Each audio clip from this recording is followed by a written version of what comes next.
Hi అండి, ఎలా ఉన్నారు? బాగున్నారా? బాగుండాలని కోరుకుంటున్నాను. నేను మీ లక్ష్మిని.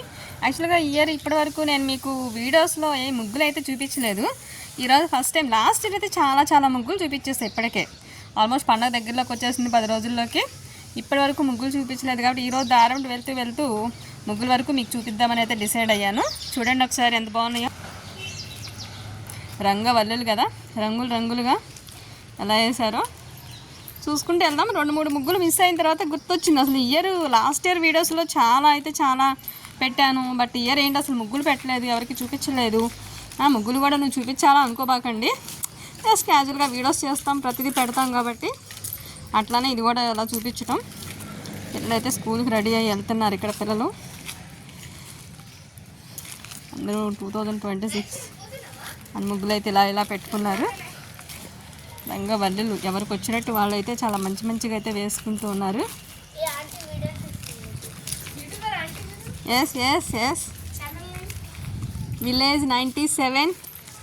ఇక్కడ ర్యాంపో మీద కూడా వేసి ఉన్నాయి. హ్యాపీ న్యూ ఇయర్ అని అయితే రాశారు. ఎవరికి వచ్చినంతలో వాళ్ళు ముగ్గులు అయితే బాగా వేస్తారు. ఇక్కడ చిన్న పిల్లలు ఉన్నారు. వాళ్ళైతే ఆంటీ మీరేంటి యూట్యూబరా ఏంటని అడుగుతున్నారు అనమాట. వీళ్ళు చక్కగా పసుపు కుంకాలతో చాలా ట్రెడిషనల్గా వేశారు, ఏ కలర్స్ యూజ్ చేయకుండా.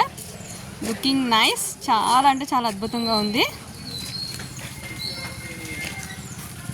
నాకైతే ముగ్గు కర్ర వెయిటింగ్ కూడా రాదనమాట. నిజంగా ఈ ముగ్గులు చూపిస్తాను, మొక్కలు చూపిస్తాను, కానీ మొక్కలు రాదు, ముగ్గులు రాదు, ఏది రాదు. ఏమోనండి, కనీసం రాకపోయినా వేసిన వాళ్ళని అప్రిషియేట్ చేసి చూపిస్తున్నాను కదా, అది అలా యాక్సెప్ట్ చేయాలని కూడా చాలామంది ఉంటారు. యాక్చువల్లీ వాళ్ళ గొప్ప ఏంటి, వాళ్ళ చూపించేది ఏంటి అన్న ఉక్రోషం పోతారు చాలామంది. బట్ నాకు అలా ఉండదు. నేను చేయలేని పని వేరే ఎవరైనా చేస్తే ఓకే వాళ్ళు చేశారు చూసారా బాగుంది కదా అని అయితే చెప్తూ ఉంటాను. ఇంకా చాలా ఈ రోజుకి ముగ్గులు మన పండగ అప్పుడైతే మళ్ళీ చూపించుకుందాం. ఇంకా ఈరోజు అయితే ఇది పర్సనల్ బ్లాగ్లో అయితే షేర్ చేసుకుంటున్నాను మీతో. Please watch me Lakshmi. Thank you.